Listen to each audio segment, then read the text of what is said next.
Je vais vous montrer l'outil Yestar, donc le PBX Yestar qui est hébergé sur le cloud. Donc Jean-Christophe a dû vous faire la présentation. Il est hébergé sur AWS, donc en Allemagne. Et tout de suite, on va arriver du coup. Bon, là je me suis connecté sans un petit portail de connexion. Par défaut, vous avez un identifiant, un mot de passe à renseigner. Je me suis connecté il n'y a pas longtemps, il a skip cette partie, mais bon, on va faire sans.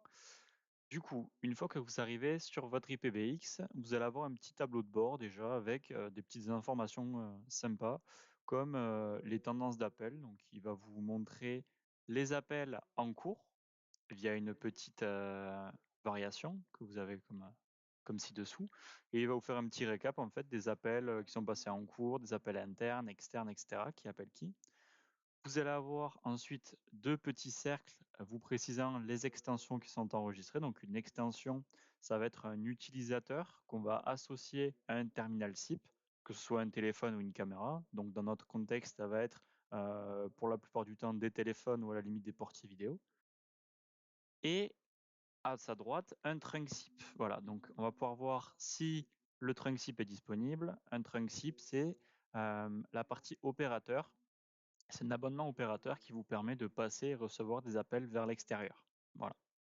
Donc, si jamais vous avez plus de téléphonie en interne, en un coup d'œil, vérifiez, en externe, pardon, vérifiez si le SIP est disponible.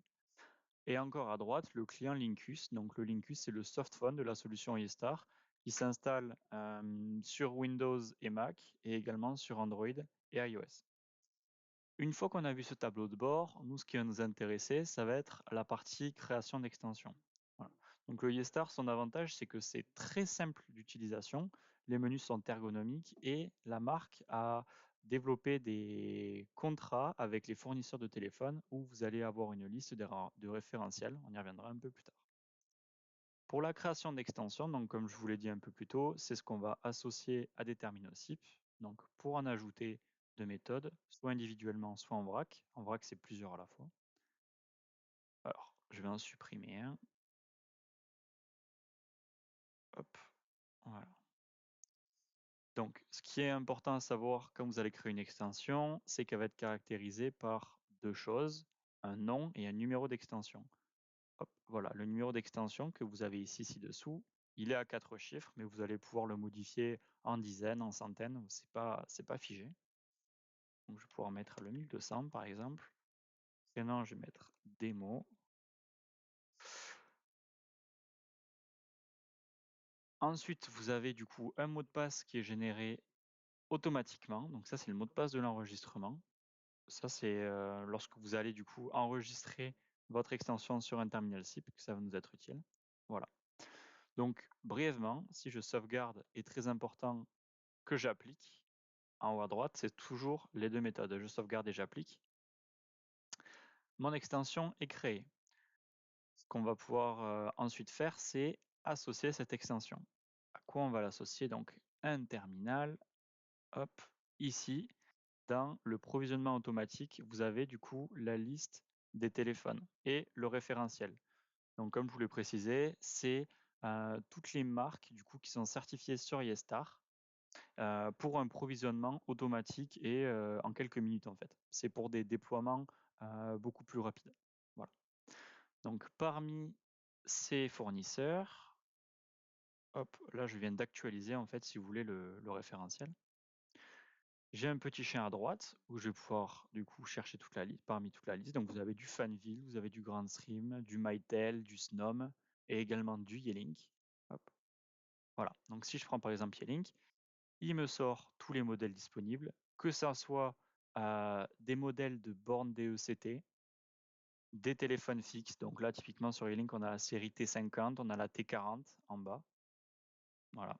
Si jamais du coup votre produit n'apparaît pas, n'hésitez pas à faire un petit rafraîchissement en fait des modèles en haut à gauche. Une fois que j'ai mon téléphone, typiquement on va garder l'exemple de Yelink, je vais dans le champ juste au-dessus, j'ajoute mon téléphone, donc même système, soit j'ajoute unité par unité, soit en vrac un groupe, donc je vais en ajouter une seule. Je précise mon fournisseur, mon modèle, donc je vais me partir sur un T50, c'est les plus récents et les meilleurs. Hop. Je précise l'adresse MAC du produit. Bon là, bien sûr, l'adresse MAC n'est pas valide. Je sélectionne le modèle et ensuite, ce qui est génial, c'est qu'un lien de mise en service vous est généré automatiquement. Hop.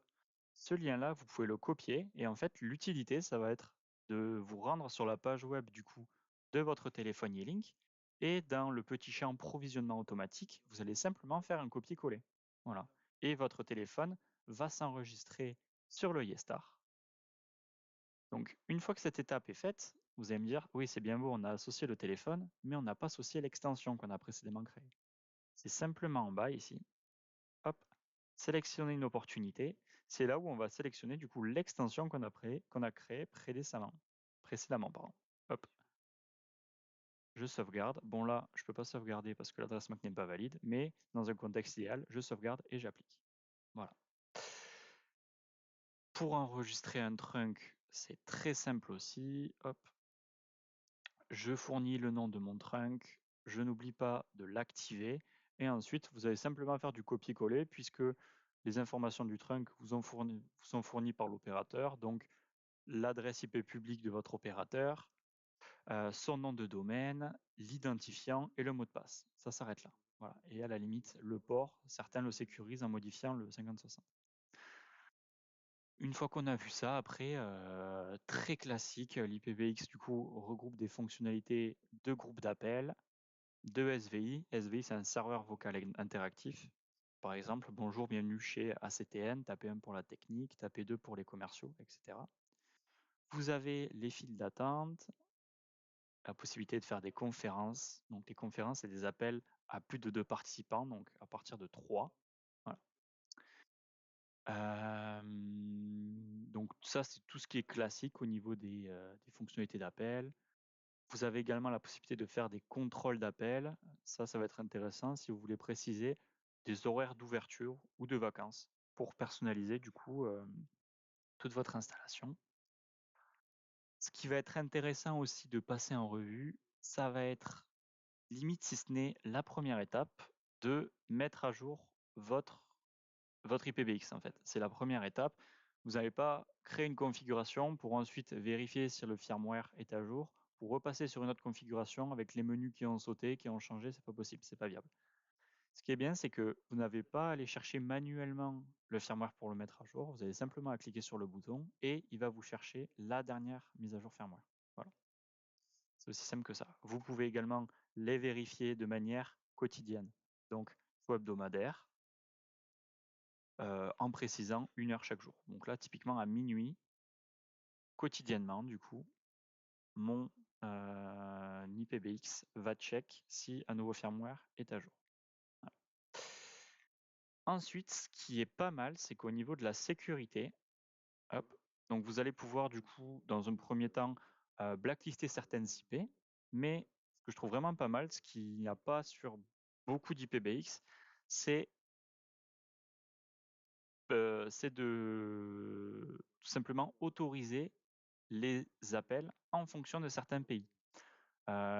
Lorsqu'un pirate va tenter du coup de pirater votre installation téléphonique, son but à lui en fait, ça va être de passer des appels sur des pays des pays normalement beaucoup d'Afrique et à la limite Russie où la communication du coup va vite chiffrer, vous allez tomber sur un numéro payant et lorsque vous allez vous reconnecter sur votre système, vous allez avoir un appel qui a duré toute la nuit et qui va vous chiffrer à des bonnes centaines, si ce n'est des milliers d'euros. Voilà. Ce qui est top, c'est que du coup, vous allez pouvoir activer la protection d'accès par IP régional, voilà, et blacklister les pays. Donc typiquement, je prends l'exemple de l'Angola. Voilà.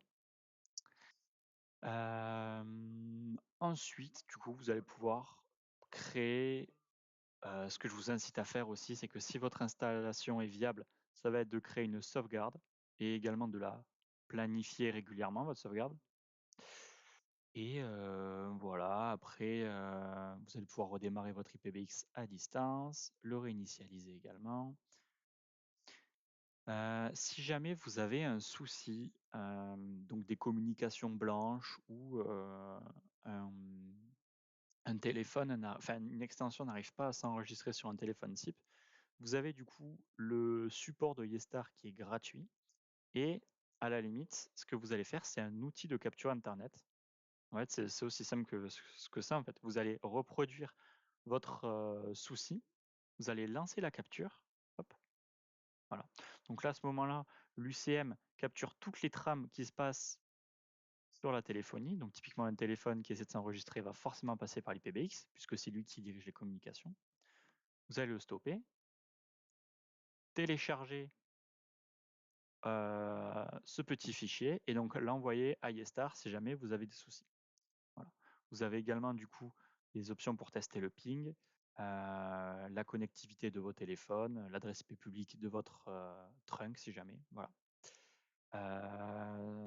Jean-Christophe a dû vous présenter les plans. Voilà. Donc si jamais vous avez 3 plans, je fais un petit rappel si c'est pas clair pour certains. Vous avez 3 plans sur la solution Yestar.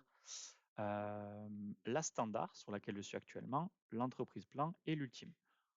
Pour faire simple, l'ultime, vous allez l'utiliser pour de la vidéo, voilà, la vidéoconférence.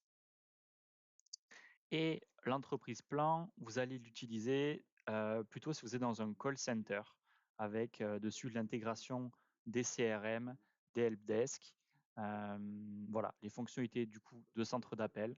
Ça, c'est vraiment pour les grosses installations. Mais si vous êtes sur une PME ou on va dire une installation de moins de 30 ou 50 postes, le plan standard fait très très bien l'affaire. Vous n'avez pas à payer pour telle ou telle option. Enfin, je veux dire, le Yestar est très très modulable, pardon. Voilà, merci pour votre attention et bonne fin de journée. Au revoir.